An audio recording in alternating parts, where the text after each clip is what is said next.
এদিকে কানাদে ওর মায়ের ছবির সাথে কথা বলছিল, কারণ ওর মা অনেক আগেই মারা গিয়েছে। তাই ও সব কথা এই ছবির কাছে এসেই বলে।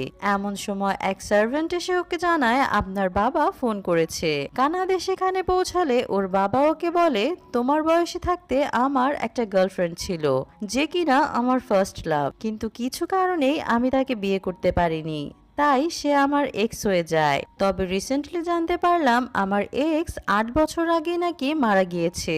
এসব শুনে কানাদে অবাক হয়ে দাঁড়িয়েছিল। ওর বাবা আরো জানায় আমার এক্স এর একটা মেয়ে রয়েছে। আমি জানতে পেরেছি মেয়েটা অনেক খারাপ অবস্থায় রয়েছে। ওর বাবাও নেই, তাই নিজে পার্ট টাইম জব করে জীবন যাপন করছে। তাই আমি চাচ্ছি তুমি দেখে আসো মেয়েটা কেমন আছে, আর ওর কোনো সমস্যা হলে সেটা সমাধান করার চেষ্টা করো। এখন বাবার বলা এই কথাটা ও ফেলতে পারে না, তাই রাজি হয়ে যায়।